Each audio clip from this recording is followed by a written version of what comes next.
All right, good morning. Welcome to a rainy Sunday. And for you people that know, you're going to hear it again. And if you don't know, Sunday mornings when it was raining and you couldn't go outside, I'd get a stack of the stepdad's comic books as a kid, crawl on a bed and read while the rain hit it. It's very nostalgic. Being sick and reading comics during the rain too are just perfect times. And Josh, I should have just went ahead and like hid you and then like built you up and then The presented you. surprise. Yeah, surprise. This is Josh. So probably for the last, I don't know, 2 years or something, you guys have heard me refer to people like, well, for years you've heard me talk about Anderson and Scott and these people out in the real world. And then all of a sudden you started hearing about this guy, Josh, who has, you saved me. What was it, 2 years ago at Heroes Con? You saved me from Yeah, I a, guess a, it has trauma, been 2 years a now. traumatizing experience and stuff, right? So, see, guys, I do know people in the real world, and they're not ashamed to be seen with me. Look at this. So this is Josh. This is Zinc Age Comics. He is just getting started on YouTube. He has decided to dip his toe into coming on here and talking about things on YouTube.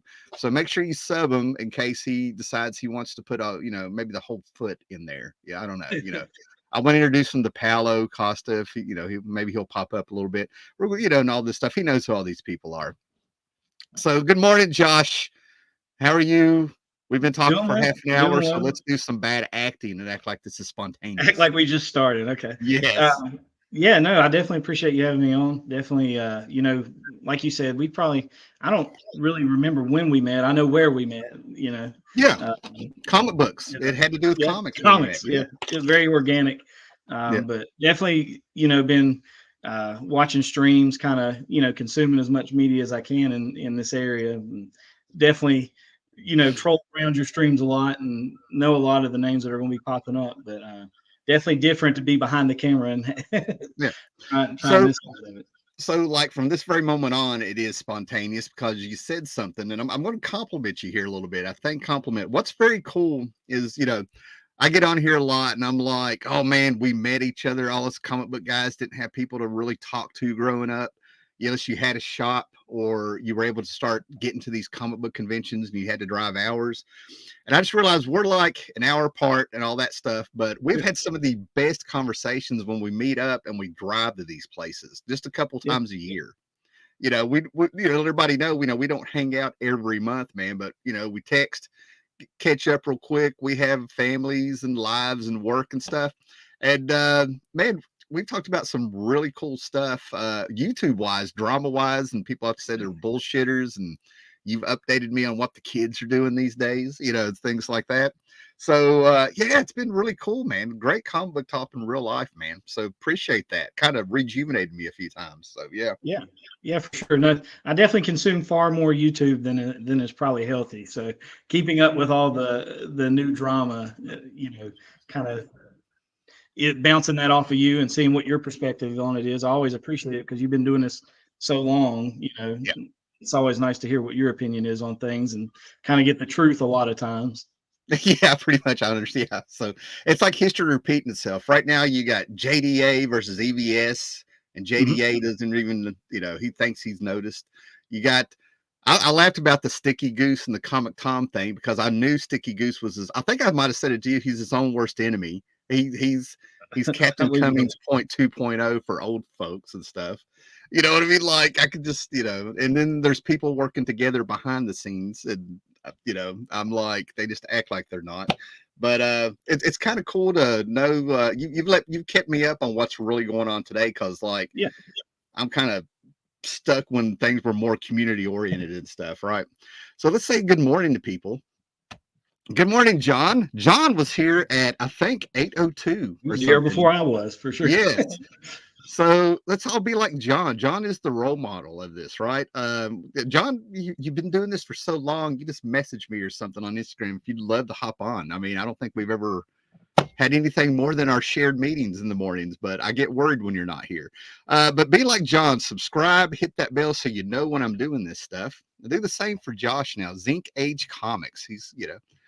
Oh, John Jones is here. Good morning. Another great guy. Afro Science Fiction. I am Comics 78, if I'm reading that right. Greetings. He's been popping up here for a while. I love the regular crew, man. That's just it. Like, I know these names, man. I'm like, yeah, a rainy day here in the UK. What would it not be the UK if it wasn't raining? From what I understand, you know what I'm saying. Um, in reading Slain the Horn God. Are you familiar with Slain the Horn God, Josh?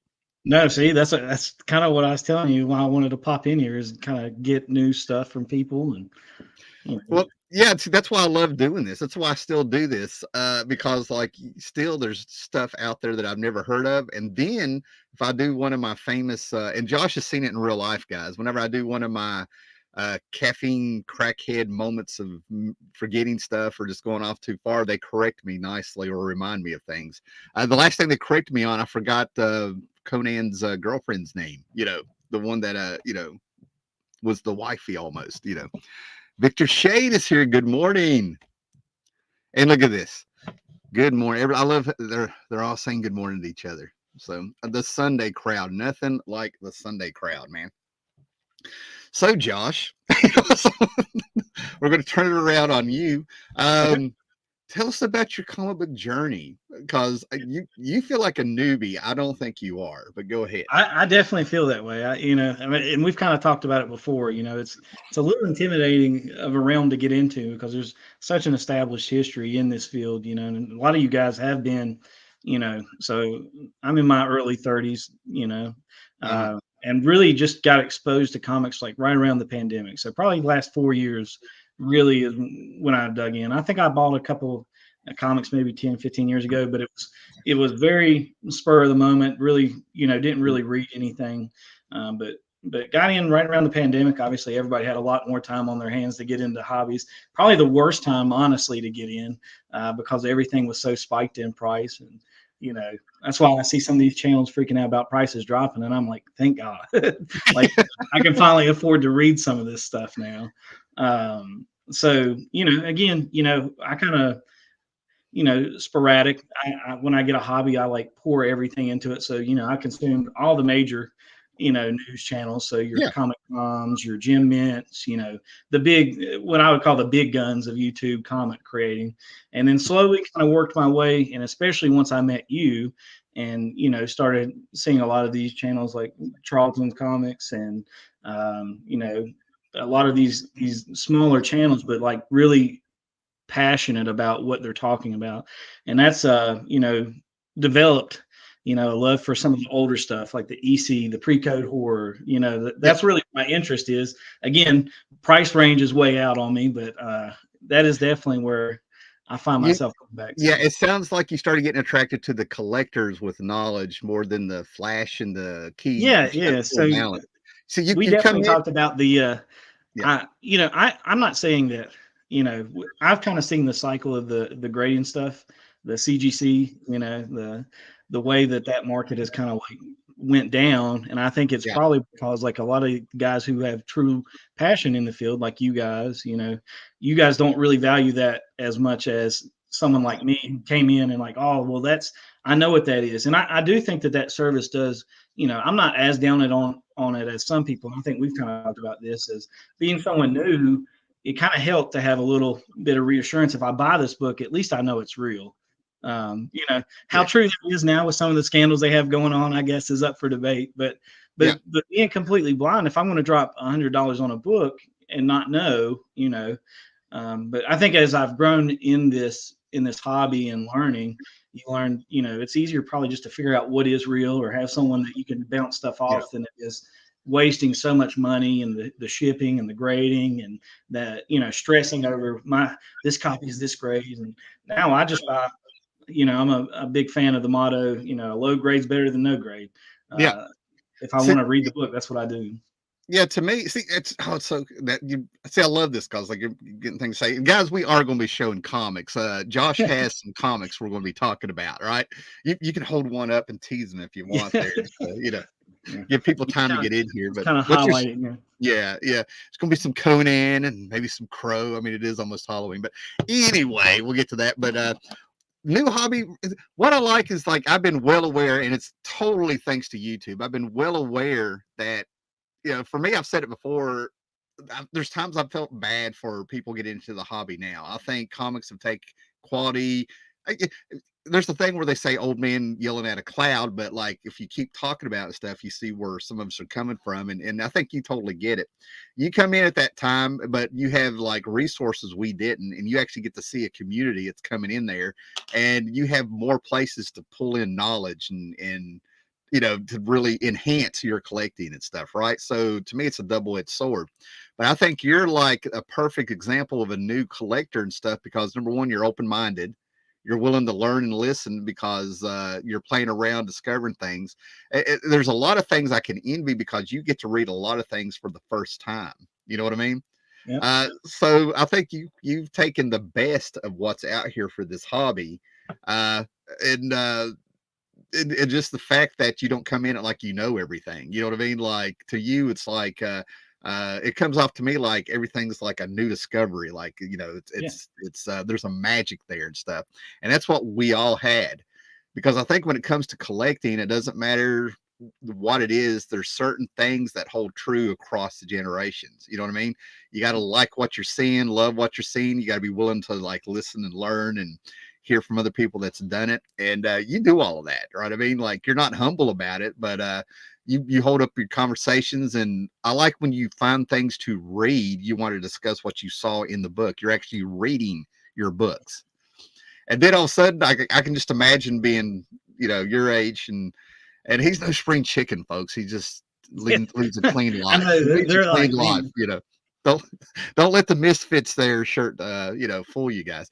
He just leads a clean life, you know. But what gets me is that like you know you caught on a lot of stuff. I've got some of these shows I've seen, like I've come out with a stack of like dollar comics and you popped up and you've got like this major key. You know what I mean? I'm like, oh, okay, I see where we're going here, you know. So what we got here?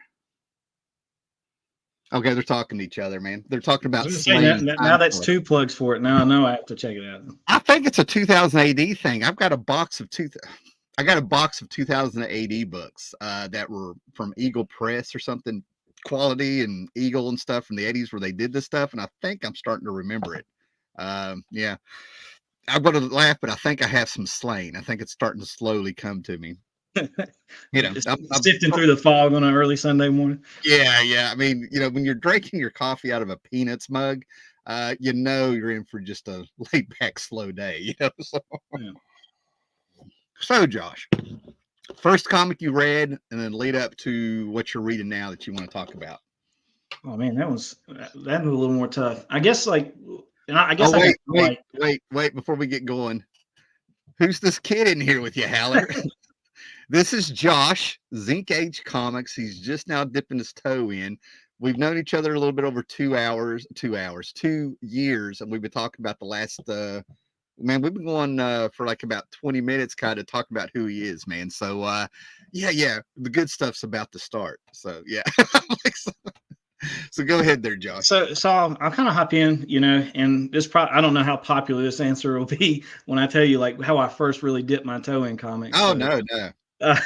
So always been, you know, a fan of the Punisher. You know, obviously my first exposure was the Thomas Jane version of the Punisher with John Travolta.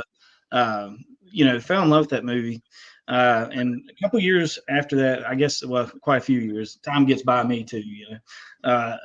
I watched Comic Book Men on AMC, and on one of the episodes, I know, that's why I said I don't know how popular this answer is going to be, but someone bought ASM 129, and so that was like one of my first buys, and I bought a rough copy then too, kind of same mantra I have now. Well, at least I have it. And so that's probably like my first dipping my toe in, but you know, never really grew more than that. You know, for my generation, video games have kind of been like a dominant kind of go back to thing. And then, as we kind of talked about earlier, the pandemic happens, and I don't know how the YouTube algorithm works and like what caused it, but I kind of highlighted earlier some of like Comic Tom's videos, you know, Bry's Comics, some of his big channels, you know, high production value, you know, kind of flashy, grab your attention kind of stuff. And it just kind of hooked me in. And I'll be honest with you, I wasn't reading as much in the beginning as I do now. And so it's kind of grown into that. And, through talking to you, obviously I've picked up some of the big ones, we'll talk about it here later, I'm sure, but, like The Crow, whenever you bounce stuff off of me, it's always been really, really good. And it kind of helped me develop what my tastes are. And it's funny that we're talking about 2000 AD, Judge Dredd is like a huge interest of mine. I really, really enjoy the collected editions of those. So I really like how they do like the case files, and then I've got there's another kind of compilation that they've done that they're just really good kind of timeline spanning stuff. And that's another thing. I've kind of compared it to music over the years. You come into a time where a lot of the best stuff, you don't have to wait month to month or even years wondering. Yeah. You know what I mean? Like, it's there, it's collected. Yeah. And you have half price books, you have eBay, you can graphic novels. Yeah, you don't, yeah. Here, I think that's one thing that me and you talked about is I think that's something we've talked about is, the floppy, so to speak.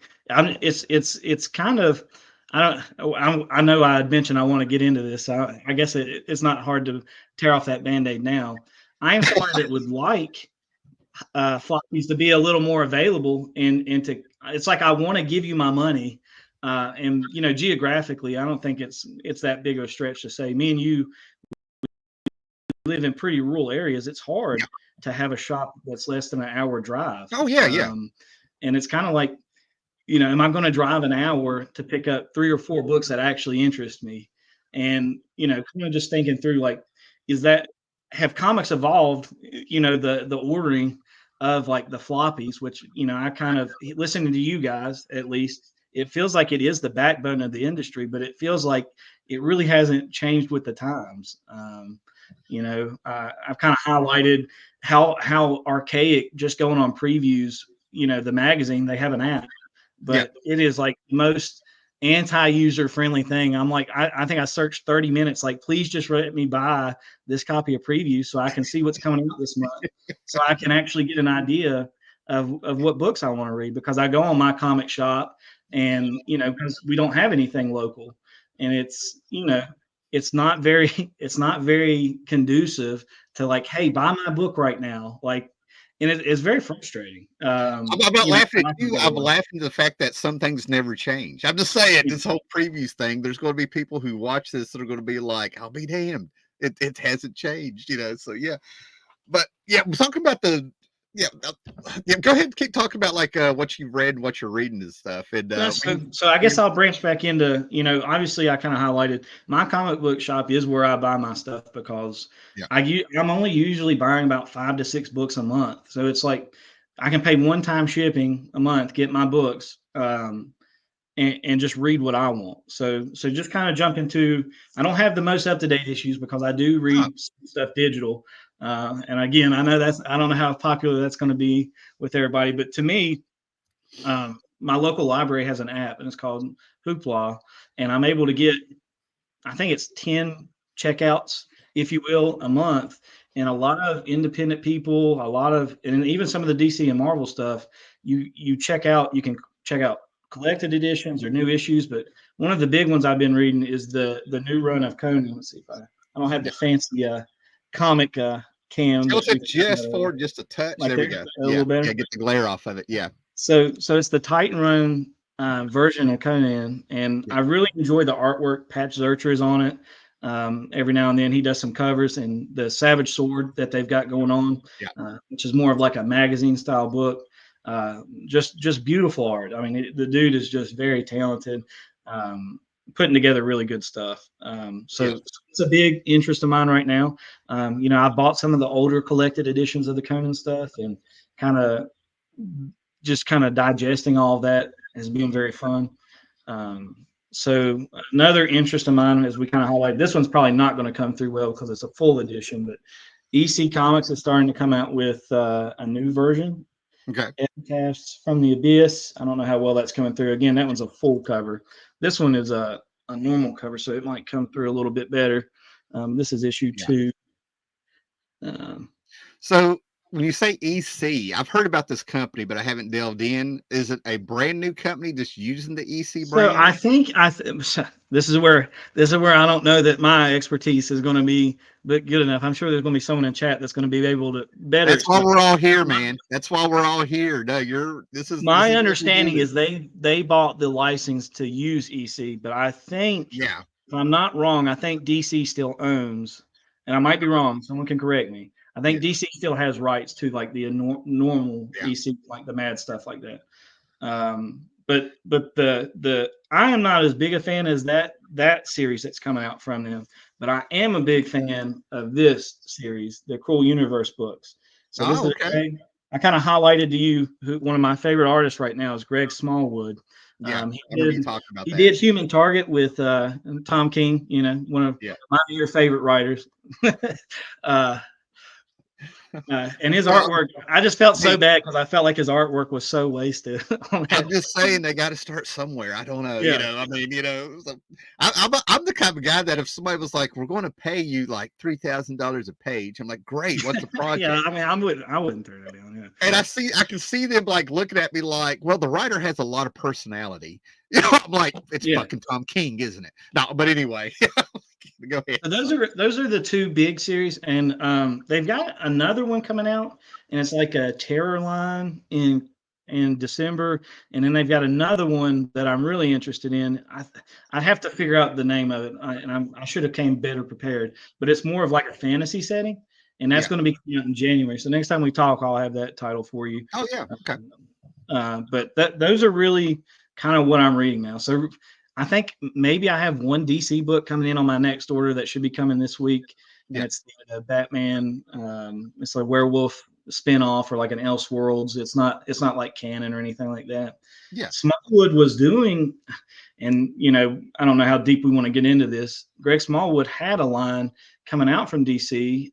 It was going to be Batman the Barbarian. I don't know if you heard this, but it last minute it got pulled, and Yeah. I don't know if it's related to like some social media drama. He kind of weighed in on the cartoonist kayfabe situation.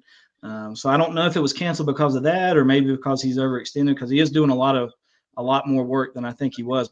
Yeah. It would be a shame if I don't get that, because Batman as a barbarian, I think that would be pretty interesting. I feel like it'd be hard to mess it up. I guess time will tell. But, Yeah. See, this is another thing I'm talking about with the collecting that not the little bit of not knowing and waiting on wait books. I mean, yeah. See. Yeah. if you were around during any of the Image stuff, you were just sort of like, well, what the hell,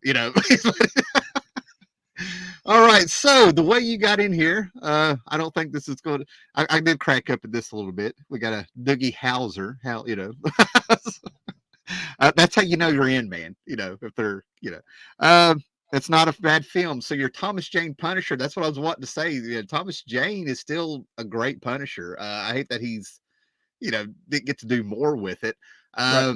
But I think he got credibility because there's a scene where somebody is stitching him up in the movie, right, on Mhm. his chest. In real life, the person doing that went beyond the prosthetic and really got into the flesh, and he stayed in character enough to get stitched up in real life with no numbing, no local anesthesia and stuff, right?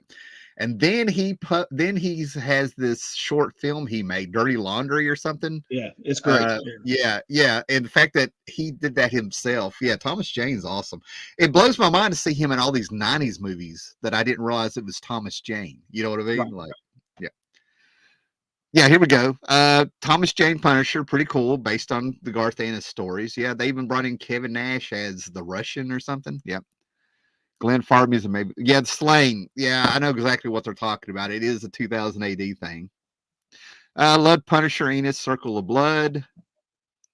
Cruel Universe looks cool. You have just recommended your first comic, sir. I'm telling you, if I was There going you to go. pick up one of the two, that would be the one I would pick up. I think the stories in it have been, and I guess I could have went into a little more detail. They are like the traditional, like we've got multiple stories in each book, kind of compilations. But Cruel Universe, in my opinion, has been a much more enjoyable read.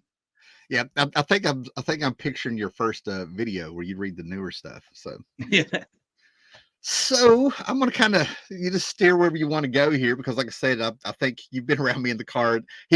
He holds on when I'm like in the car talking to people. Like I actually get a little self conscious because I can hear it, you know. But it's like holding on to a crackhead sometimes. But but the whole thing is the way that you have the availability to get all this stuff from the past now that we didn't have growing up and collecting and stuff like that blows my mind because we have facsimile editions. They're doing Secret Wars, Crisis on the Infinite Earths right now. If you want to have the same experience I did at 12 and 11, you can do that.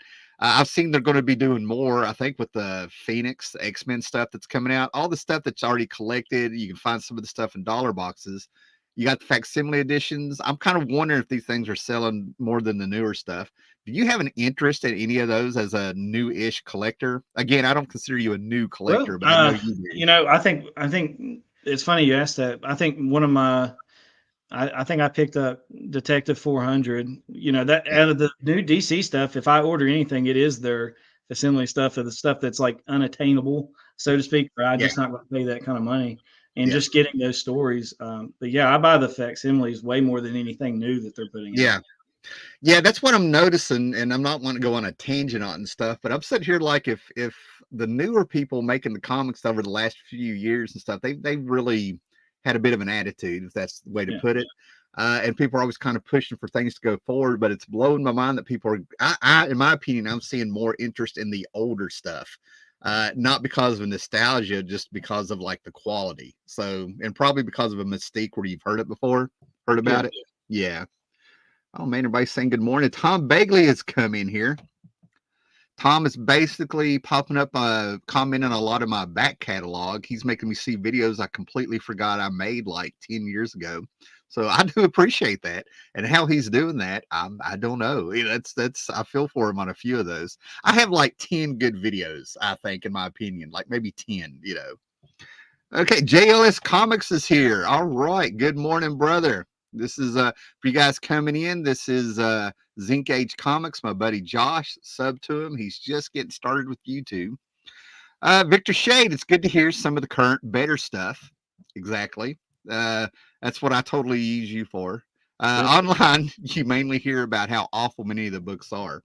And that's where I try. That's why I don't go after a lot of new books. I don't like being negative, but it happens. You know, some of the stuff is so bad in my opinion it actually pisses me off, and that's just not normal. So I'm glad there's good stuff out there. That's what Josh is for. Immediate credibility for being a Misfits fan. I knew that Yeah. was going to happen. Yeah, You said that. You said that was going to be I, a good thing. yeah, But I thanks. want to highlight, you know, kind of what he's saying about. I think the reason that you hear mainly bad opinions, and I'm not saying there are probably really really bad books, especially for you guys that have been reading so long. But to me, you know, it's a lot easier just to consume what appeals to me. So like, you know, a lot of books aren't. I just kind of I can kind of tell, is this going to be geared for me? Is it not? And I kind of just roll with what I'm interested in because I got very limited time and way too many hobbies. You know, I mean, if we were to go into that. See, again, I didn't know we were going to go this way, and I'll shut up about. I feel like I'm talking about me, and I don't mean to, but like you say these things, and I'm like, that's what a collector does. The genres in comics, there's so much there to delve into. There's something for everybody. I love how you're sort of exploring and you focus on the positives and stuff. You know what I mean? That's fantastic. Real quick, I want to put you on the spot out of the blue. Favorite Misfits song? Um. Well, we kind of went over this album together. I really like when they had the lead singer change. I really like those albums, but We Famous Are Monsters. 138 is really good. Scream, Skulls. I mean, I don't know that they have bad music. They kind of hit for me the speed is what I like about how quick they play. You know, Yeah. even I've been exposed to a lot of different music, but like I am sure that when they came out, the speed that they played is just um, so much quicker than even a lot of stuff that's coming out now. And I grew up on very what I would call soft punk, like Blink 182 stuff like that. It's just like I was never exposed to this until I got older, and just I don't know, it kind of like shocked me. You know, some of the music videos. You got the one I can't think of the name of it off the top of my head, but they're in the hospital. Do you know the one I'm talking about? It's like Yeah. it's pretty gruesome. I mean, really. Yeah, it's the video after Dig Up Her Bones. Yeah, that's the Misfits though. My favorite's probably London Dungeon, Astro Creeps, some of the older stuff. Yeah, stuff like that. Hold on here. There's something here. Yeah, creepy. Oh, Blink 182, just to kind of put out there for anybody that might have like, been like Blink 182. I don't know when it happened, but I never thought I'd be nostalgic for Blink 182 because I kind of laughed when they came out. I mean, I'm not gonna lie to you. I No, stand Blink 182 pretty hard. I still like them. I had my two CDs from when they came out back there, right? But was it Tom? Anyway, one of them did an interview and they were completely right. We'll get back to comics here after this. Sorry, man. But there was a comment he made, and I'm like, he's completely right. He said punk, and it is now. It didn't used to be this way, but he's absolutely right. Punk isn't about the sound. Punk is about still doing what you want and not giving a shit. It's still an attitude more than anything. And all of a sudden, every Blink 182 song, I was like, yeah, I can listen to that. I'm like, I go on big things with Blink 182 there. So yeah. We got what's your thoughts on Jim Lee, Jeff Loeb coming back into Batman in March? I'm down for it. Jeff Loeb, I've said many times that Jeff is a great writer. And it seems like he writes a story. It feels to me like he'll write a story to sell, to move things forward, do the job, like Hush, even though sometimes he can't land an ending, in my opinion. Like he landed one with like the Long Halloween. But if you leave him to his own devices, Jeff is at his best. And then I love those stories to where he'll do stuff where you can just tell he's pulling in all these characters from when he was a kid, like the Absolute Power storyline where he had Commandy, the Legion of Supervillains, mixing it up and stuff with Batman and Superman. Are you looking forward to any of that Batman stuff there, Josh? Yeah, I'll be excited to see. We talked about delays. I think Jim Lee, I mean, unless I'm misunderstanding, his role's still going to be pretty high up in DC. So Yeah. what's it going to be like for him delivering? Because is it going to be a monthly release? I don't know. I hope it's good.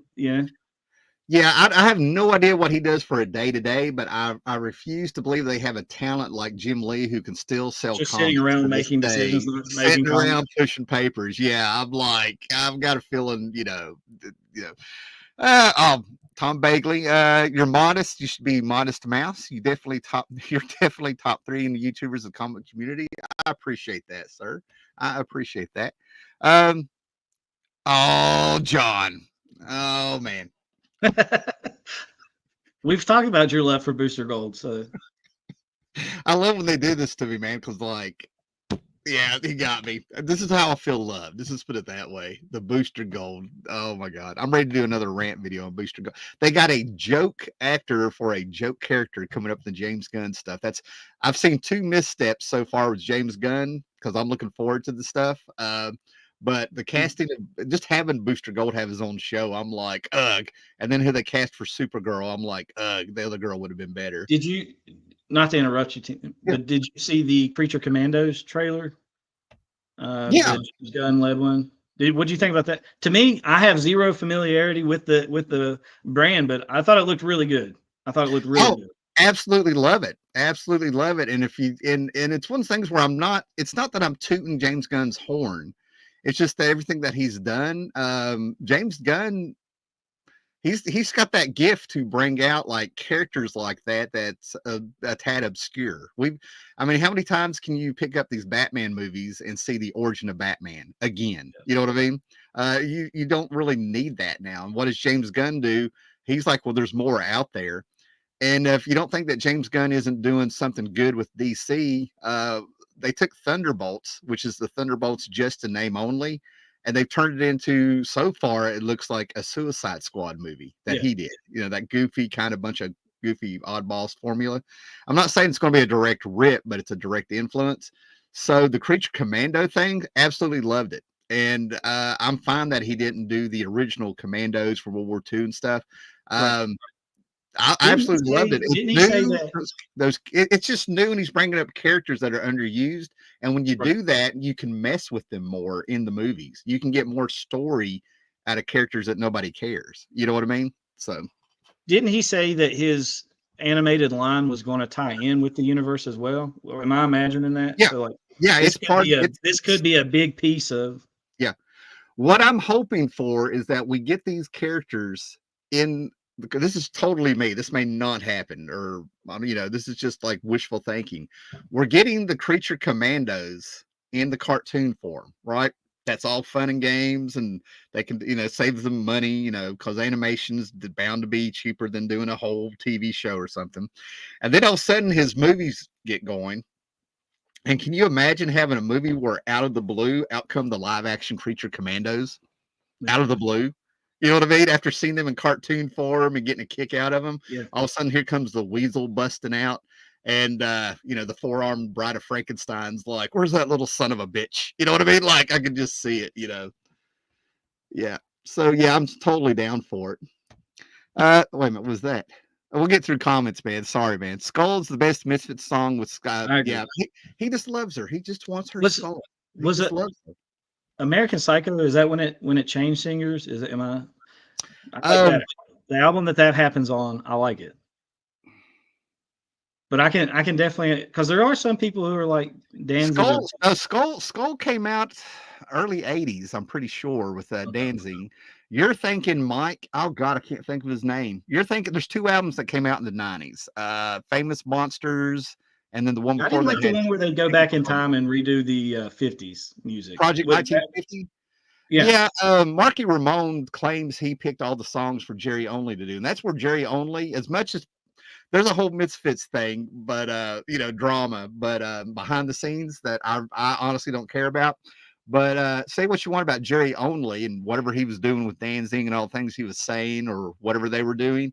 But Jerry Only was out there doing it, keeping the Misfits going. You know what I mean? Yeah. Like, I mean, he's at a ski lodge. That Project 1950, I have it here. The CD came with a DVD when that was still the new thing, and it's got live performances. And he's at a ski lodge with like 30 people standing in the snow watching him sing some 1950 song. So yeah, Tom DeLonge, thank you. Yeah. Yeah, UFO UAP world. Yeah, that's why he claimed he quit music for a while. The only Booster Gold series Howler would pick up is Booster Gold: The End. I will write that motherfucker. I will write that. I will write that story, Tom. But you were dead right. I have the Jeff Johns stuff. I have 12, 13 issues of Booster Gold in his first appearance. It blows my mind. Too bad they can't do Thunderbolts when they were at their best, the disguised masters of evil, infiltrating the public faith and heroes. And that's how they should have done it. That was the big twist. That's why I hung around that series for a year when it came out. They have enough characters in the MCU to where I think they should have done that, Tom. All right, Josh, where would you like to go now? We've done our comments. Let's see. You got any pickups this week or? Oh yeah. Let me see. I'll tell you what, I'll hit the big one here. I forgot about this till we talked. So I told you I went to the comic book shop and stuff, but I forgot I got on eBay. But I get sentimental comics and stuff, right? From like when I was the stepdad's collection. I'm stepdad for what he was. I got to say, he got me into comics, and my uncle, and he had comics everywhere. I've talked about all that and stuff, right? So I've had this coverless copy of probably one of the first Hulk comic books I ever read. I still have like the one that was in my hands. And of course, these things dissolved over time and everything like that. And I finally broke down and was like, I got to get this one. I usually upgrade them and stuff. So I got on eBay and got a fantastic deal on Hulk number 200 from 1976. I can't remember who's dying, but it's sort of like Fantastic Voyage with the Hulk. He puts on a helmet and he actually goes into someone's psyche, their brain. So he ends up meeting and fighting all these characters on here. And it's Sal Buscema with Joe Stanton inks. All these old school guys. I think Len Wein wrote this. So this is one of those Howler books from when I was a kid. You know what I mean? Like, with all that stuff. So I got on there and it was kind of cool. It's one of the few times I actually ask questions. When you do these Bronze Age books, you need to make sure the Marvel stamp is in them. They will cut them out. So I talked to the guy who was dealing this on eBay, and he got right back to me. We talked a little bit, and he actually gave me a better deal than what he had on eBay, with the best, buy it now option and all that stuff. So yeah, cannot complain. What's bad is I've walked away from this twice, and every damn time I'm like, I need to go back and get it, and it'll be gone. 198 is a Bernie Wrightson cover with with the Man Thing and the Hulk fighting. 199 and 200. Something about those three books.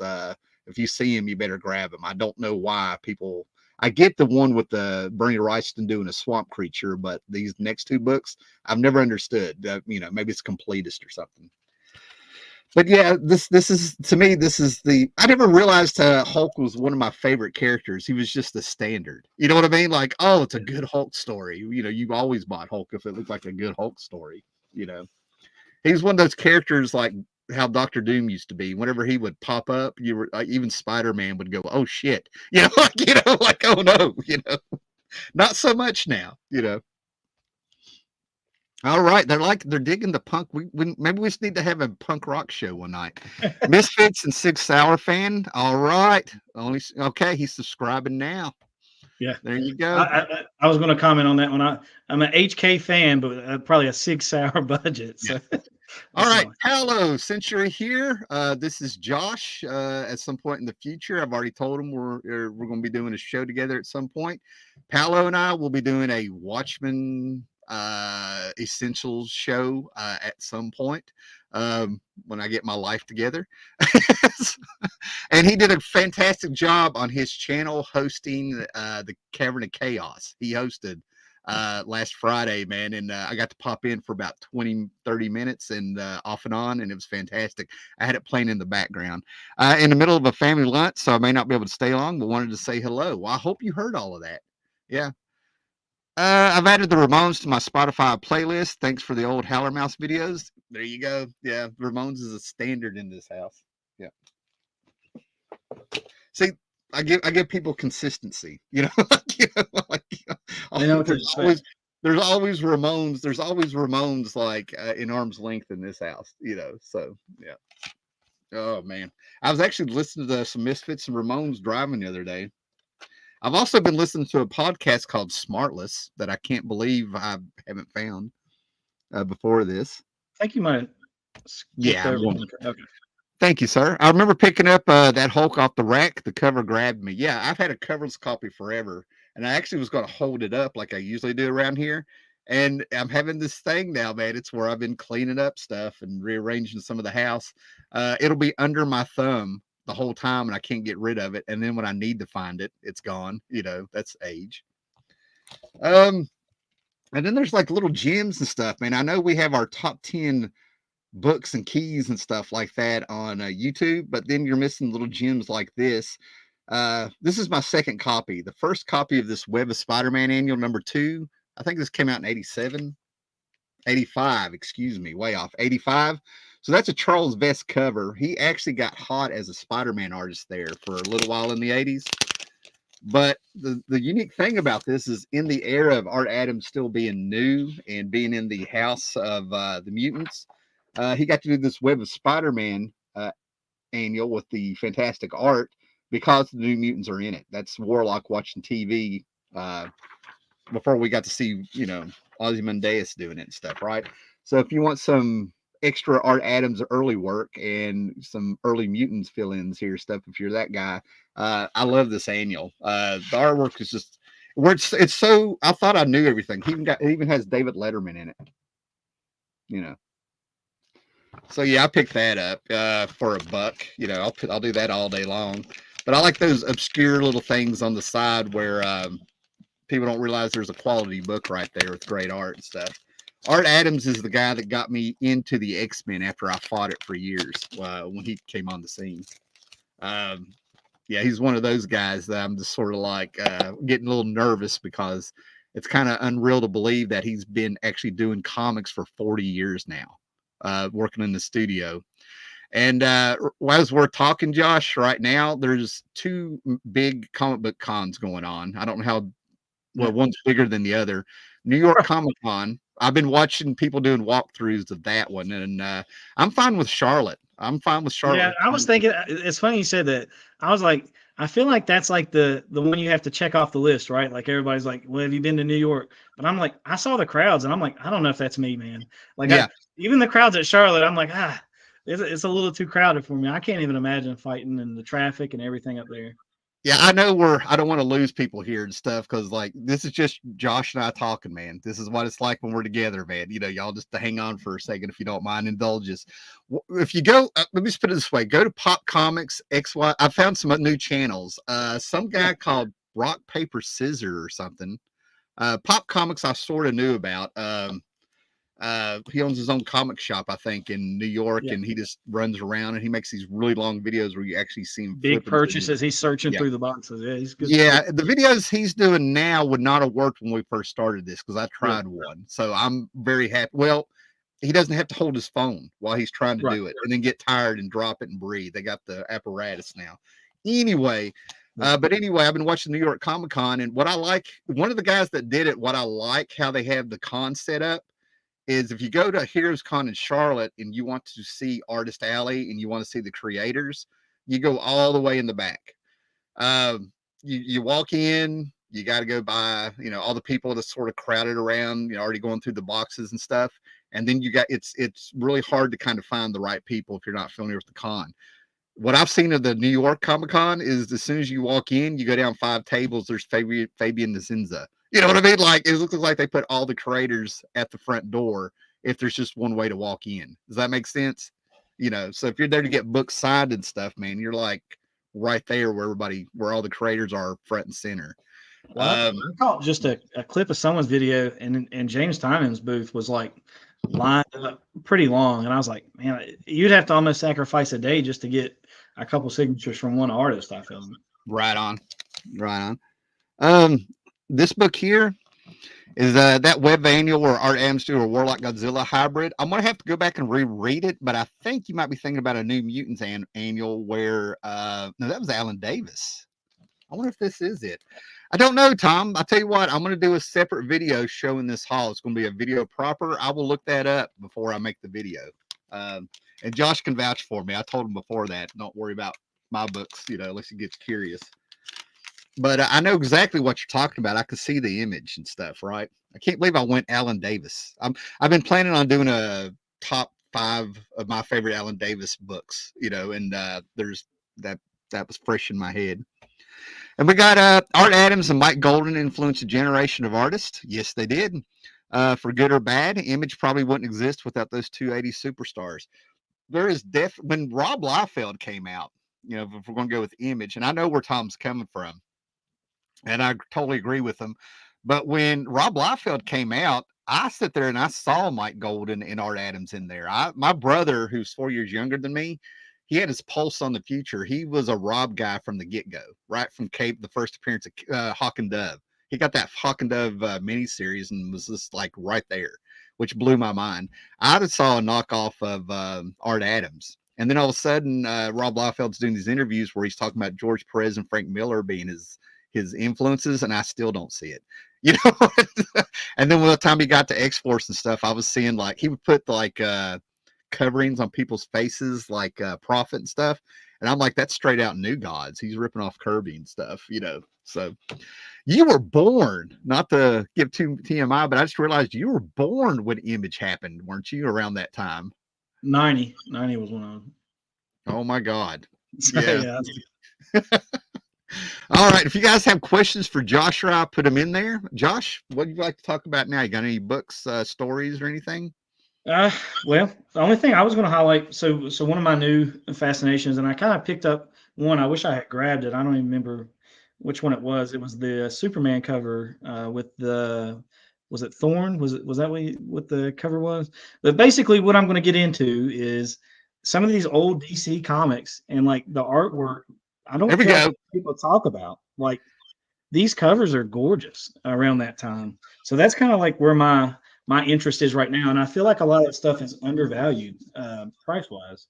Yes, it is, and a lot of people in the know about those books. God, what is the artist that did this? See that cover you just held up? Hold that up if you don't care. Yeah. But do you remember where we went to if people saw my last show, they saw the books I got out of the. Remember when we were leaving that toy show that looked like it was going to be a bust, and we saw Yeah. the short boxes. Some of the Black Cat Harvey comics were in there, and that cover actually looks like the character of the Black Cat. So does it say who that is? Because there's Uh, people that want to see that book, you know. I do not see it off the top. I could probably throw it in my app and tell you exactly who it is. Yeah, that area that you have there of Wonder Woman, there's a cover. I was going to look it up, but we don't have to be that specific right now. Right. But it's one of my books that I really want for the cover. But basically, it's got it's a bondage cover. She's on her knees, chained up, but she's got an executioner behind her holding an axe, all off like Frank Frazetta. You know what I mean? Like it looks that character. I want to say it's John. God, I can't believe I'm going blank on the dude. You know, he was married to Louise Simonson. He now goes by a female name, I think is what I'm thinking. But yeah, that area you're talking about with the art and stuff, I love that stuff. That bread and that's some of that stuff used to be my bread and butter. They just put it. I don't know if it's where the world was quieter or if they had a different work ethic, but a lot of that art, at least for the covers and stuff, man, they really would make works of art with that stuff. Or maybe it's a Nick Cardy cover. Dick, I'm going to butcher the last name. Giordano. Dick Giordano. I think I see the artist proof down here at the very bottom. No. If you are going to butcher a name in comics, you are on the right channel, sir. That is my bread and butter because I learned all the names by reading them. And and we're going back to Danzig. Danzig said never make fun of somebody who mispronounces a word because that means they learned it through reading, not from hearing it and stuff. So yeah. The fact that you're on here talking about, like, you have no idea how funny that is. Like, I'm worried about mispronouncing a name on the Howler Mouse channel. No, that's a standard around here. Catherine Jones, Victor Shade, you are correct. Yes, Victor Jones. In my mind, he probably did some of those covers, but that's a Dick Giordano cover. But around that era, man, Wonder Woman, when she was in her Emma Peel stage and all that stuff, those are just some beautiful covers they had on those. I love this part. Dick the Brush. Mastodon Comics and Music has entered the chat, folks. Dick the Brush. Oh, man. We're having a little reunion here, man. Huh? There's a comment up here. I think they're asking about the EC books. From my understanding, okay, those are going to be ongoing. Now, I don't know about the 2 new series coming out in December and January. I'd have to check on those, but the one in January is the one I'm super interested about, the fantasy one. And then the Cruel Universe, I think, has got it extended too. So I think it's an ongoing. All right. Good job. Has Josh read the Barry Smith Conans? What did he think? I have not. Okay. Should that be on the list? Yeah. Probably. I'm trying to think how many he did. I don't know.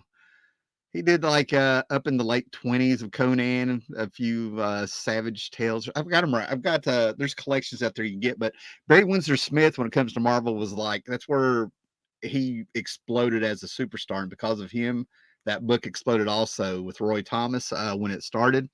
Conan #1, the Barbarian. I'm one of those people that, in my mind, that's where the Bronze Age started, but what's accepted is that the Bronze Age started when the Silver Age died and the Bronze Age started when Stacy died in Spider-Man 121, 122, or whatever it was. But in my mind, Conan is where it started in my mind a couple years before. Are they going into minis? I think he was asking about the EC book there. Oh, I'm making sure I didn't miss anything here. Dick the Brush. I love that. Dick Giordano's Dick the Brush. That's fantastic. Hey, Master, good to see you too, brother. What we got here? Is that Kroll? Is he saying Kroll? Is Kroll is great them covers? His null is great them covers. I'm not catching that, but I've got some Kroll if that's what he's talking about. Yeah, I got to get around to starting to read this again. Oh, yeah, and that Robert E. Smith book that you got me with all the horror stories, I'm finally getting around to reading it. Yeah. The list has finally died down. But yeah, I got this omnibus of some Robert E. Howard. This is everything Marvel did on Cole the Conqueror. Yeah. I got this for like $25 at Ollie's or something. You know. Did Dark Horse reprint that, or I have some kind of Cole series, but I know I don't have that nice edition. I might be wrong. well, I'm not going to get it out to Savage Sword of Conan. More than likely, uh, because whenever the thing about where it's a licensed property, the way that other companies have been able to reprint that stuff, apparently Robert E. Howard Estate owns it. Like, Yeah. even though Marvel's Well, making Titan's it, it's got still a theirs. new Conan edition that looks just like the Yeah, Marvel edition you got there. It's sold out already, so yeah, I couldn't grab one. yeah. I've laid back and waited because, like, time and money and tracking down this stuff. I saw the free comic book day of Titans bringing out the Conan stuff, and it blew my mind because, like, they got an artist who draw like John Buscema, and right there I was sort of like, that had me on the fence. That could be good, that could be bad. You know what I mean? Like, I Yeah. want to see what they do with it first, and then I heard something about there was some kind of big mistake they made with the extremely expensive hardcovers that they're doing reprinting the Savage Sword of Conan um, magazine, and that's my Mhm. Conan. Those magazines are what I Yeah. most enjoy and stuff, right?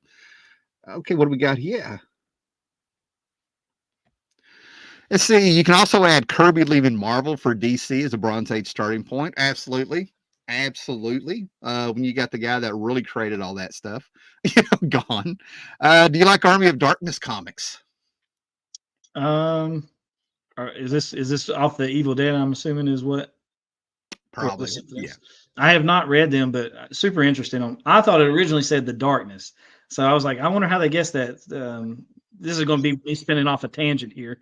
Uh, I don't. Have you read the Darkness, Tim? As like the I'm '90s. I'm a I'm a fan of the movies, and I have, like, the only Army of Darkness books I've read or anything to do with the Sam Raimi stuff. If they're talking, is when it tied in to Marvel Zombies.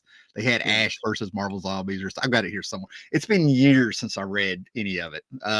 It was what it was. It didn't blow me away, but it didn't offend me. You know what I'm saying?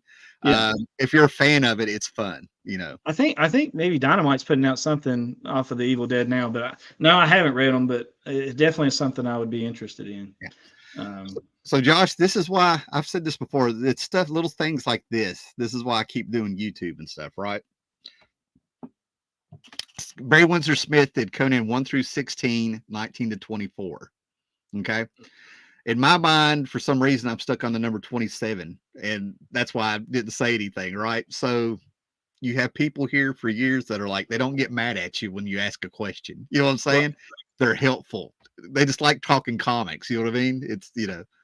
So there you go, Josh. I've actually got, if you actually got, I'm going to look around, see if I got a few extra little things to throw you there. But my favorite story is Red Nails, Barry Windsor Smith. And these are based on the actual Conan Howard Robert E. Knows. Howard stuff. Yeah. So basically, what Roy Thomas did, and what I'm getting confirmed now through some stuff I've been reading, is that, and it's for people. Basically, when Roy Thomas said that he should have been co-creator of some character, and everybody kind of laughed because Wolverine. Roy Thomas said, since I came up with the idea, I should be a co-creator on Wolverine. A lot of people came out and called him out on how he did certain things, and they said that when it came to Barry Windsor Smith doing the Conan books, Roy Thomas would get the Robert E. Howard book, go through it, and highlight the captions that he needed to read, and then would hand it to him. And then Yeah. Barry Windsor Smith would read a Robert E. Howard book and just make the comic, Spark So Notes version. Yeah. yeah. And I like Roy. Don't get me wrong. I've met Roy a couple times down there at Heroes Con. I like Roy. I'm not bashing him. I'm just saying. I think Josh is talking about the Darkness star with Garth Ennis and Mark Silvestri. He's right. You're He's right. I was asking you about that. yeah. The reason I was going to ask you is Michael Turner did a lot of covers during that time, and that's probably one of my favorite artists. Well, that was my bad. I just didn't No, switch you're my fine. brain. And the only reason I was even going to highlight it is I guess it kind of goes into the generational thing. So I played the game before I read the comics. There was a Xbox 360 game, The Darkness, uh, loosely based off of that. Seriously. Super dark, super great. Probably one of my favorite video games. And that's what got me actually into those comics. And they are great. I love those comics. I have not read the Witchblade stuff, but I have this Red Nails Treasure Edition. He has a facsimile. I think I have a bunch of the original ones. Red Nails was the last Robert E. Howard story before he deleted himself. And to me, it's everything Conan is. You know what I mean? Like Yeah. this is the epitome. If you want to get somebody into Conan, this is what I would throw at him, in Start my there. opinion. And Barry Windsor Smith, it's in this Savage Sword of Conan Volume 1 phone book right here that Dark Okay. Horse put out. That's that's the I might magazine. actually. I think Yeah, I actually have that one. So maybe I just need to. yeah. I just haven't tore into it yet. Oh yeah, and then if you can spot it in dollar boxes, I mean, I'm assuming it's still there. 1982, they did a colored one-shot comic of it that I wave around and keep mine around because mine's yellowed. And then they put it in a treasury edition. It's one of those books that got printed over and over. You know. Let's see. Mike Turner has some real clean lines. Man, such a shame he passed away so young, but the darkness is awesome. Mike Turner was somebody I thought was really well when it came, but he was a bad girl / good girl artist in my mind.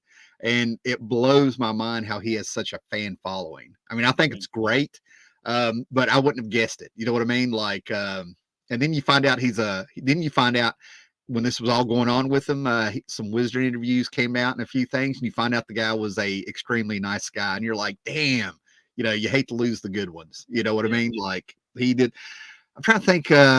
Do you have any? Are you familiar with Mike Turner? Yeah. Yeah. No, he's one of my favorite artists. Yeah.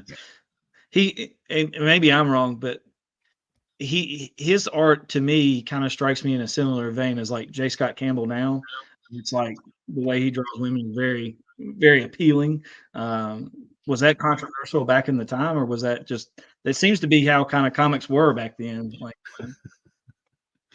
Um, yeah, you guys can pop in here with like controversies. I remember some controversies, but the controversies were quiet when they happened. I think it depended who you were around and where they were.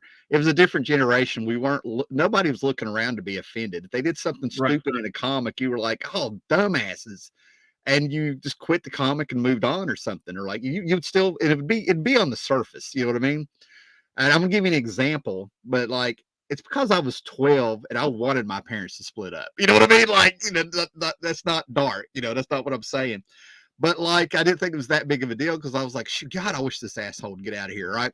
But like, what they did is Cyclops. Cyclops got with Madeline Pryor, and then they had a baby, and that baby would grow up to be Cable is what they ended up doing, right? But they had a baby with Madeline Pryor after wondering if she was Jean Grey and stuff, right? So all of a sudden he has the baby. He's with Madeline Pryor, and Jean Grey comes back to life. Back when this shit didn't happen. Death used to be permanent. death in Marvel, right? That all died with Infinity Gauntlet. People want to say it was Jean Grey coming back. No, it was Infinity Gauntlet. But anyway, so all of a sudden, they're going to bring the band back together and get all the original X-Men together in X Factor, right? So, and I found out retroactively, even Chris Claremont pointed this out. He was like, so let me get this straight. We're going to take Cyclops, our main, that like he was the X-Men. You can say whatever you want about Wolverine. The X-Men was Cyclops, right? So they were going to get all the original X-Men back together. They went ahead and got rid of the Defenders, where they had 3 X-Men and all this stuff. They were rearranging things, had a little crossover, prologuing it, building it up, and Fantastic Four and Avengers, and the stuff didn't really go on that much back then. That's why it was an event. And then all of a sudden we get X Factor #1. So they made Cyclops leave his baby and his new wife to run around with Jean and X Factor in 1985. That was kind of a thing. Like, and that's where it started. That's where it slowly grew the fandom, where Cyclops became such a dick that I think it kind of led to them ruining the character the last 12 or 13 years with everything they did to him. You know what I mean? But that was controversy back then. It was what they were doing in the comic because people read them. Now I know there's other stuff out there people might point out that they did horrible things to characters and stuff, but that was what the controversy was back then. And it was just with your circle, really, unless you had a main comic book shop or something. And then as Mastodon Comics said, that's karma, brother. You threw something out at us. Hawk. Oh, thank you. Max Turner's art was a J. Scott Campbell mixed with Mark Silvestre. Yeah, and he still made it his own. You can see a lot of those influences in there, but I think Mike Turner, I think what a lot of people became Mike Turner fans that were in the know is that supposedly he really had those models come over to his house and he would sketch them out. He really had the girls modeling for him. I Yeah. don't know if that's true or not, but that was the It was word. necessary. Yeah, Yeah. necessary. Oh, you want to do a little Crow talk? See what you thought about it. Yeah, yeah. We can preface how you ended up getting to Crow, so people will know the significance. Yeah. So not. I'm probably going to get judged harshly again here. So No, nobody's um, going to judge you. obviously, the new Crow movie came out, right? So I saw the trailers, and I'm like, I can like remember the Crow coming on TV, and like looking back now, I don't even know if it was the original movie that was coming on just like TV. And this is probably like, I don't know, I was probably 5 to 10, so from the '90s to the 2000s, somewhere in there. Um, and I had reached out to you, and I was like, hey, I'm going to watch this movie for the first time, the original, like since I've been an adult, like I, don't remember anything of it. And I watched it, and I was like, this is probably one of my top 5 movies now. Like unironically, just love the movie. The Brandon Lee Yeah, Crow. yeah, the Yeah. Brandon Lee movie. Let me be very clear. I just told you you wouldn't be judged. I'm like, he went there. Oh no. Thank you for the save there. So you were like, hey, you should reach, and I was like, are there any good comics? I know that there's the original one. I've never read it. Is it worth picking up? And you had said, well, it's funny you asked. There's like a new collected edition. And so I was able to snag this off of Amazon, the special edition. I know that it differs from like the original comics a little bit, but James Again, Barr talked about how notice that the newbie didn't have to wait like the rest of us for 20 years before we got new pages, till we got the complete story. Go ahead. So I picked it up, and it is every bit as good as what you were saying. It's darker in a lot of ways than the movie. Like I said, the movie is probably top 5 movies for me. So I don't know if I had to pick one or the other, I'd probably say that I like the movie a little bit better than the comic. But the comic is just like, to me, is a lot more dark. Like it is like there's no hope really in the comic. And the movie kind of has those undertones. It's not a hopeful movie at all, but it definitely differs. Josh, you fucked up. I know. That's all right. It's all right. What's this? We know, man. We know. So, ironically, a guy who like talks about comics and deconstructs them and does all this stuff like I used to do all the time over the years, The Crow is the one book that I can't do right. I can't do that because I don't see that book as a comic. I actually see that one as a work of art. It's full of so much pain, and it's cathartic, and it's influenced so much by like the music James Barr was listening to, all the 80s alternative. When there was a time, folks, there was a time where you did determine your level of knowledge and coolness by what you listened to in music. And if you were listening to Joy Division in America by 1980, if you were lucky enough and stuff, you were it was just like comics. You were in a bubble of your own back then. You know what I mean? Like few and far between find people into that stuff, and you can feel the influence of that. I can feel the Cure in Iggy. I can feel the Cure in the Joy Division in there. Atmosphere. I can feel. It's so weird to know that song Atmosphere. And what was wild is when that book came out, I just started really paying attention to that music around 87 and 88. Unfortunately, due to the hotness of the girls that were into the music, I have about a 2-year span where I was into the hair metal. I started out with all the perfect influences and roots and Motown and 3 garage rock and a little bit of punk. And all of a sudden, the first time a girl had me set between her legs while she braided my mullet, I fucked up. Anyway, so I was finally coming out of that stuff thanks to like the Pixies, and the big one was Violent Femmes and stuff, right? So all of a sudden, to find this Crow comic in a comic scene, an article in comic scene, and to see these bands that it felt like a weird kismet, because I was just finally really getting into these bands and stuff that came out, that I can't do Crow justice. That I've got 2 videos, and one's depressing as hell, and the other one I'm stumbling through. I can't do it. So I'm glad to hear your thoughts on it. Like, you think it's darker? When you say darker, what do you mean darker? Well, I don't know. There are elements of the movie. So like the gang, right? They're kind of, obviously the behavior, the crimes they're committing, very serious in nature.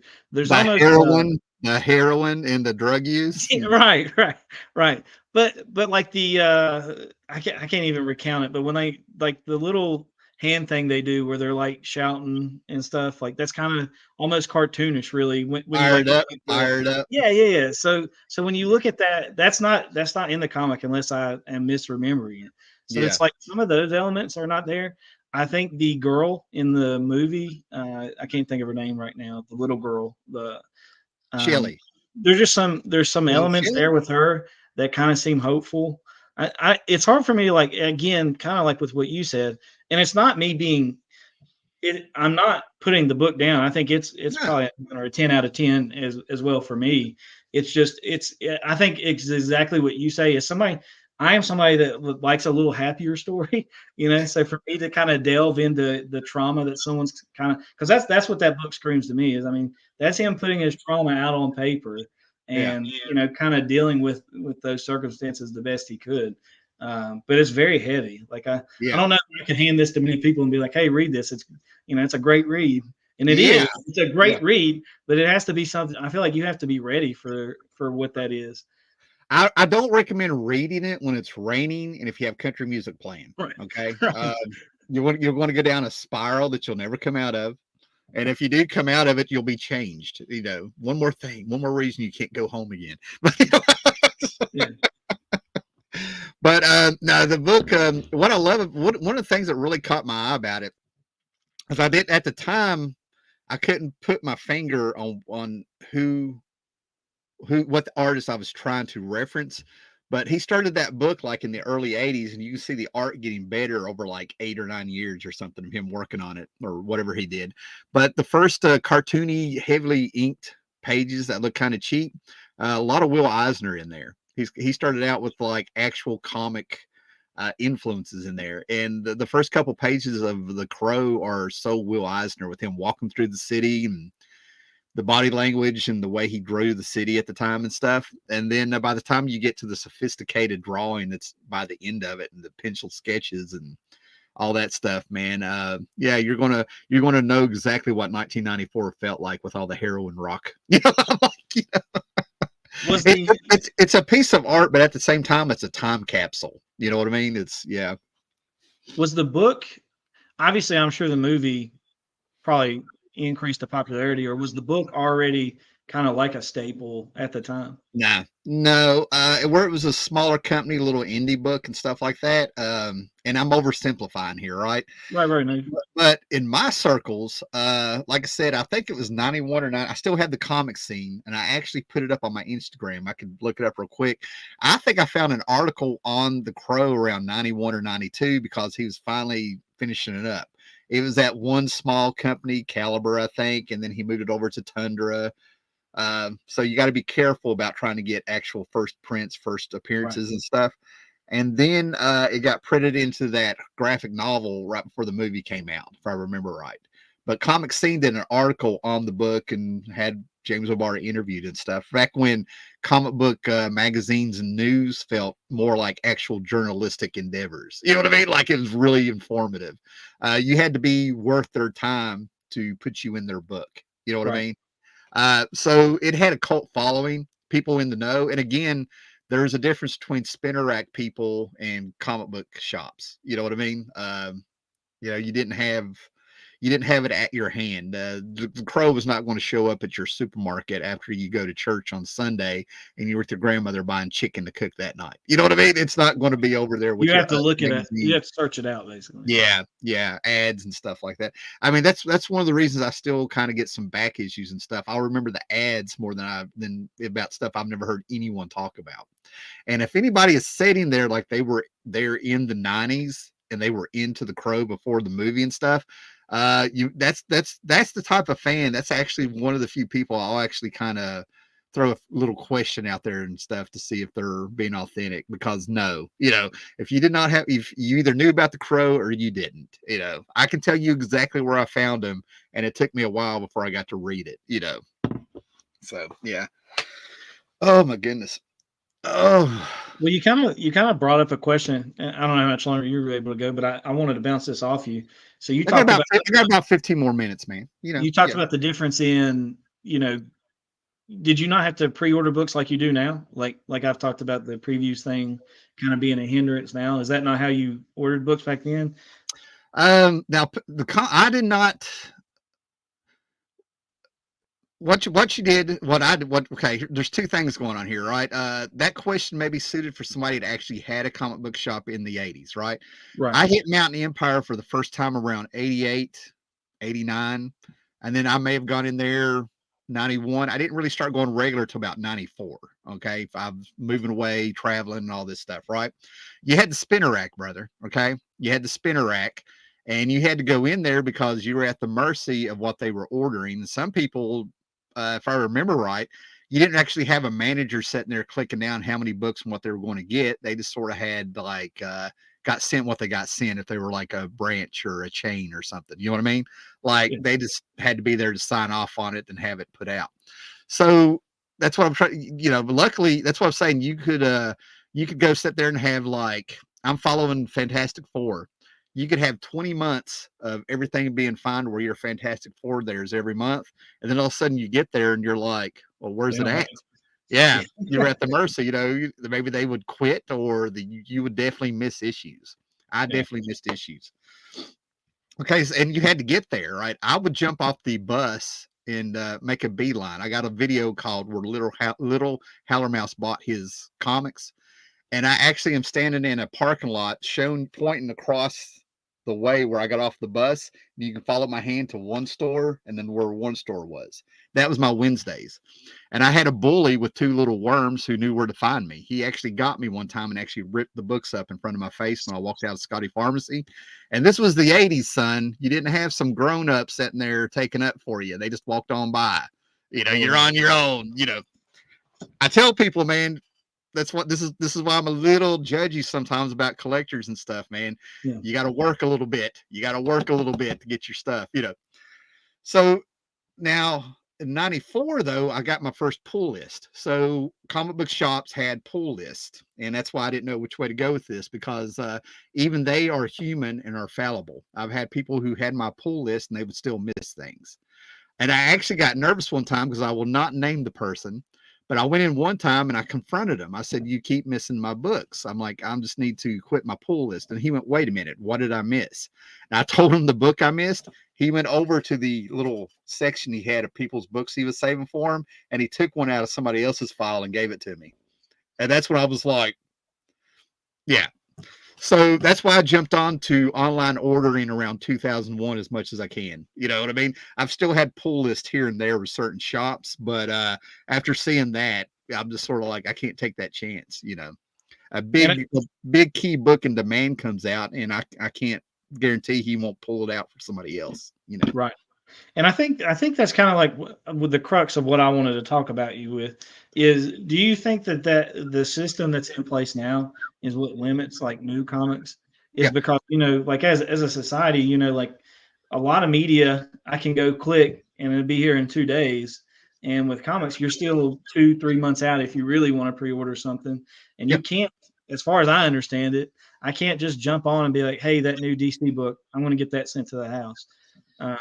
And I think that's what my frustration is when I was talking to you the other day about like, hey, where are you ordering your books? Because my comic book shop just upped their shipping price, and I think it was a flat rate increase up front, and then it was like a per book. And from my understanding, it's still going to be the cheapest way for me to order my newer stuff. But I just think that probably turns down a lot of people. No. And I don't know. Like, how do you think that comics could fix that? I guess is what my is there a way to fix it, or is it just the nature of the beast when you go by print runs and stuff like that? I think we're at the nature of the beast because there's a few things that's going on with the hobby that I thought would die down because it's in cycles, right? People get into the collectability of it and the greed of it. And then that's when the bubble will burst. That's always kind of been there. The biggest example is Death of Superman. Lines going out the door. Everybody thinking they're going to get the Death of Superman. And then now, 30 years later, they would be able to buy a house. But now with the comic book channels, the apps, the access that's out there, you've got less people collecting, in my opinion, because it's not accessible anywhere but online or in a comic book shop, in my opinion. People can correct me and stuff. People are getting on Instagram and other apps, and they're having claim sales where they have people saying, pick A, B, C, or D. Here's what we're selling it for. And they'll grab it, stuff like that. So there's a lot more greed in it that's going out there. And you have less and less guys like us who live in rural places where we hit the antique shops and stuff, and we'll find these books for $1, $3, and they're worth some money and stuff, when we look up and stuff, right?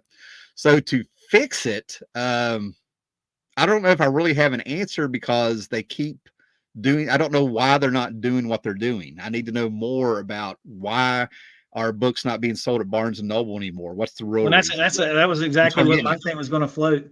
We're in a weird, we're in a weird flux right now to where we don't have all the information. But I think you go back to the beginning. Grain of salt here. I'm just, grain of salt. You go back to the beginning.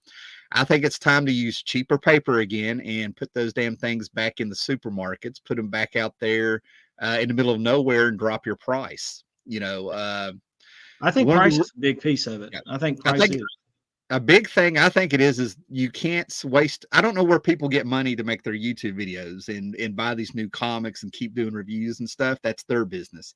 But I think that puts up a precedence with people like hanging in there for some reason, right? One of the reasons a lot of people have their favorite characters and they know what they want to read is comics were cheap. Okay.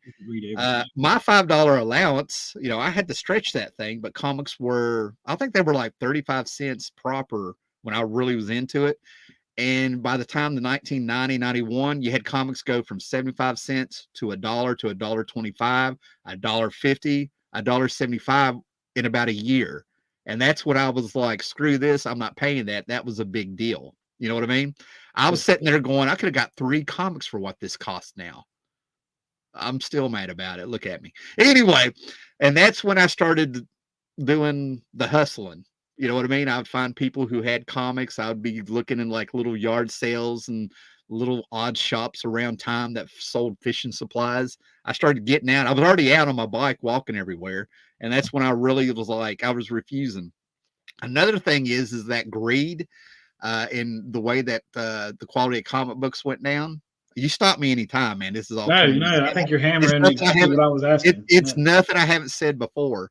But the thing about it is that on my side of things, in the 90s and 2000s, and I'm serious all the way up until about 2015 or 16, the quality of comics that they're writing, and I am pointing at like Marvel mainly and stuff, and DC's caught up over the last couple of years. Those books were horrible, and it was this marketing of attacking the fans and stuff. You know exactly what I'm talking about. It's still going on and all this shit, right? But the thing about it is, it used to be if you waited 2 or 3 months, they had no problems. Their sales were fine. The comic book shelf. I worked in a comic book shop back in '92.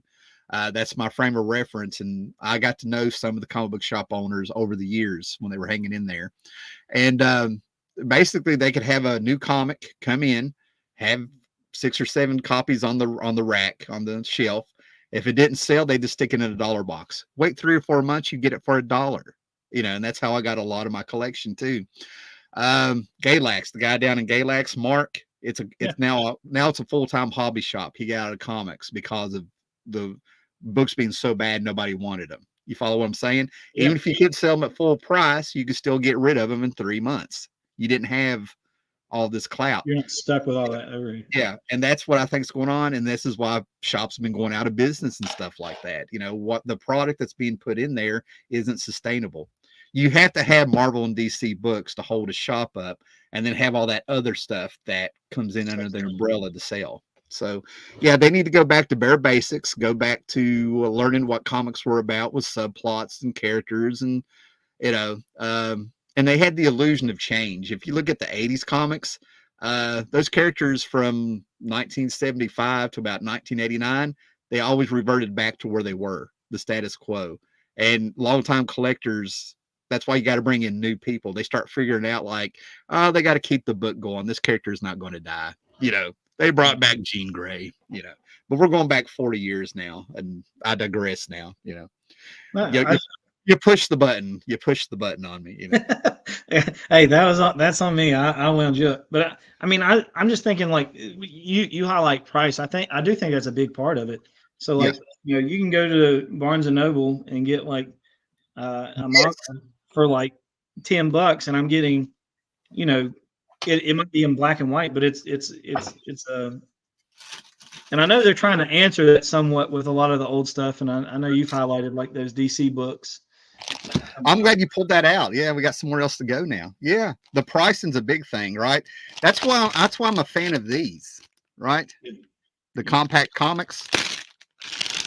That's a good bag. It slid right on my hands. The compact comics for $10. Yeah. Manga sized, right? And the only reason I know that is I put it beside of my wife's library upstairs that you've seen. Her mangas. And I went, I'll be damned. Right. So again, So I they felt recognize it, I obviously. I thought I figured out what they were doing. Of course, I get online to look this up, and everybody else is them young kids are already on it. That's the reason they have them in this size, and for $10 is great. What I don't agree with is certain books that they're getting out there. You cannot have Kingdom Come in this size. Maybe the young kids with their better eyes. You can't have a book like Kingdom Come that is Alex Ross's Kingdom Come, because that artwork is full of Injustice to the art. Yeah. it's full of Easter eggs and stuff, right? That's a personal choice. That's not them doing an insane sin. So I held back on doing a little video or having a clapback because I knew it wasn't that important. But I've seen people try to be just negative. There is a culture of just being negative, hating everything that's Disney doing and everything that's coming out that's not Zack Snyder. I don't get the Zack Snyder's, the James Gunn, Zack Snyder thing that people are trying to act like is in real life. And then I'm sitting here thinking my video was going to say look, bitch, I grew up with DC Digest. I don't want to hear shit. You know what I mean? You can at least reminds me of like the TV guides. That's what that reminds me of.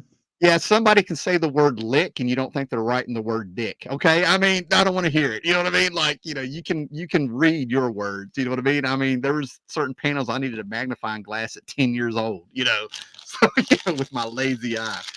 But I think these combat comics are the best thing that DC has put out. You know what I mean? I almost got Sirens by Paul Dini up there for $10, and I was like, I don't know. I'll just hold off. I want to get an All-Star Superman in that size because I'm actually going to read these and carry them around. Yeah. But that's what I'm saying. But like I said, going back where we were an hour ago, it blows my mind that it seems like all the stuff of the past that people have tried to, try to say came from a bad era or it was problematic and have this stuff. That's what they're bringing back, and that's what people's buying.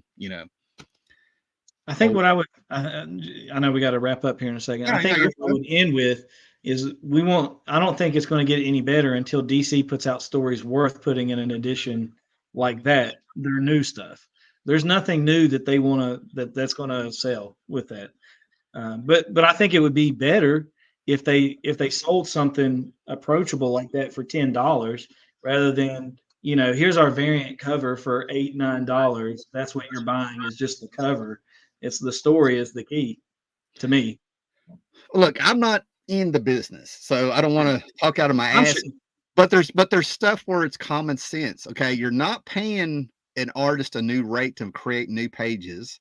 The story is already written. You don't have any deadlines.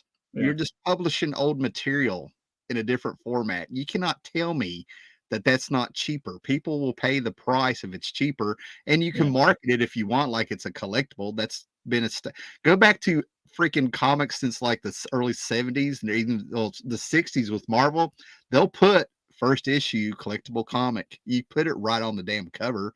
They did it for 60 years. Were first issues always more expensive, or was that a relatively new? Because like now they can be several dollars more if it's a first issue, but it seems like you would want more people to buy in on the first issue to get hooked on something. But I guess they're looking at it as, well, this is the collector. This is what's going to appeal to collectors down the road. I want to say that probably started at Marvel. I'm going to say this might be like by a decade and stuff. I'm real careful with that one, but first issues, the collectible market and stuff, people were aware of them and stuff, Golden Age comics and stuff, but they had such a big stigma. That's why I don't think there's a lot of information about where people are really that worried about it. Right. But until continuity really hit and the concept of first appearances really hit, I would guess to say that it really start till Marvel. You know what I mean? I mean, I just found a comic book from 1980 where you could have got Fantastic #1 for $700, Yeah. through the mail. You know what I mean? Like, I'm like, damn, But I don't know when the idea of collecting for value really, really hit. You always had people that were aware of Superman. They always, action #1. They knew that. But yeah, I don't know. I feel like that might have become more of a thing in the late 60s and 70s, because all I've heard from the previous generation, being the stepdad and the uncle, is that you would trade 2 DCs for a Marvel book if you couldn't get it. You didn't pay money. Really. These were still kids and college kids getting the stuff who didn't have money. Then you had Vietnam. You had everybody get drafted, and then they would come home and their moms and grandmothers threw out their shit. That's when they wanted to rebuy everything. So that's grain of salt. That's what I think. I think it was the 70s is when this stuff really started going up in value, because people were replacing their childhoods, and like me, want to maintain things, Well, maybe we can go over our comments here, and I think we both probably got to get on out of here. Oh yeah, yeah. Yeah, I mean, I'm going by the fact that you had church, and Yeah. you had your thing to do, and that's when I told them upstairs I'll be back up. I could go all day, man. So read it. Yeah, 1994 had The Crow, The Mask, and The Tick. Spoon. 80s independence comics striking it big, man. I'm telling you, man. Comic book fan wise, that was just great. You didn't get a lot of stuff in the mainstream media when you were a comic book guy.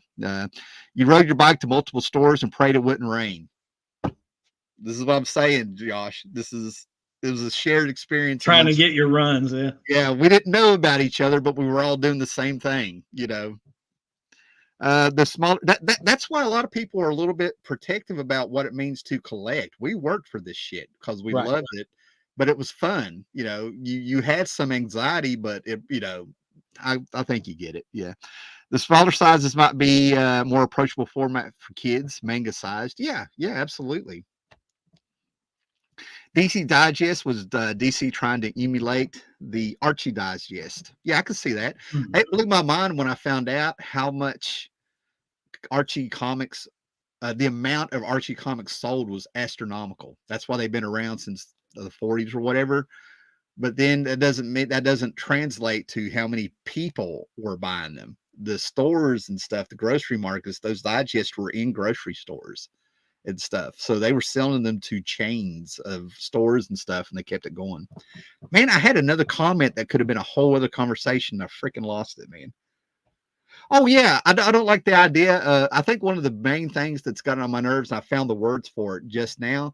I have no problem bringing in a younger audience to comics, but this was the first time I've ever seen them blatantly come out and say they wanted to throw out the older audience. You know what I mean? Like attack the older audience so they can flat out say they're trying to bring kids in. And I'm like, well, it doesn't matter how old you are, man. Nobody's going to eat lunch in a pile of shit, I'm like, But those Archies, man, it never blows my mind. I always run across kids 14, 15 years old.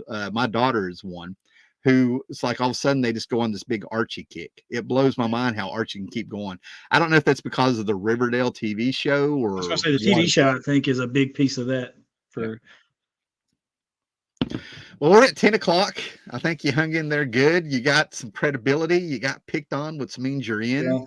Yeah. You'll definitely be on again, I'm sure. But sure. What's your thought of the overall YouTube experience now, man? No, man, I've definitely enjoyed it. I appreciate you letting me come on and kind of pick your brain, just like we're riding down the road, like you said. It's not like I haven't dropped hints, No, I appreciate everybody that kind of hung out with us. I definitely got a couple things I'm gonna be checking out now just from the comments. And so I'm going to tell you what I wanted from this is to it's kind of like I told you. You guys you paid your dues, so I can kind of just come in and collect the cream from the top. I don't have to, obviously I've made some missteps, some Tom King books, but no, man, no. You collect what you love, man. You're just gonna if you get picked on, it's just part of the thing, man. But yeah, man, don't sweat it, man. I'm gonna tell you what. Takeaways from the stream. My takeaway from the stream is Booster Gold. That's where I've got to start, right? Read all the Booster Gold I can, consume it all. Yeah, if you go by the comments, yes. so, so I'm gonna embarrass Josh, man. So everybody's watching this on the rewind or watching it now. Leave a kind remark or whatever your thoughts. Encourage Josh there. Tell him books he ought to read. Encourage him to do something with his channel now that he's got one. Give him a boost, because I know what you're going to do. It's your first live stream. You're going to check in 3 or 4 times a week to see what people are saying. So he will see the comments. I know what he'll do. It's your first one. I know what you'll do. So, all right. Thanks for everybody popping in. What we got here? Last comment of Tom Begley. It's cool you got to have Braun Breaker on. Oh my God, I totally see it. You know who Braun Breaker is? No.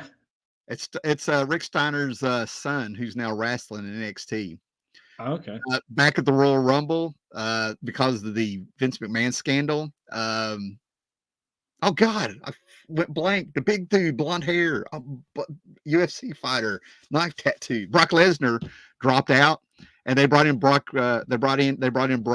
Baker to take his place in the Royal Rumble. I think it was a Rumble. Anyway, he dominated, and then I found out he was a Steiner, and I'm like, oh shit. So it's yeah, you look like a tough guy. I can see the resemblance, man. Can you never mind. I'm not going to do it. I'm going to see if you can do a dog face gremlin for me, but it's all right. That's funny. Bro, they see it. Everybody sees it. You are so made. You look like Braun Breaker. You got a Misfit shirt on. That's awesome. All right. Goodbye, everybody. Everybody take care. Thank you.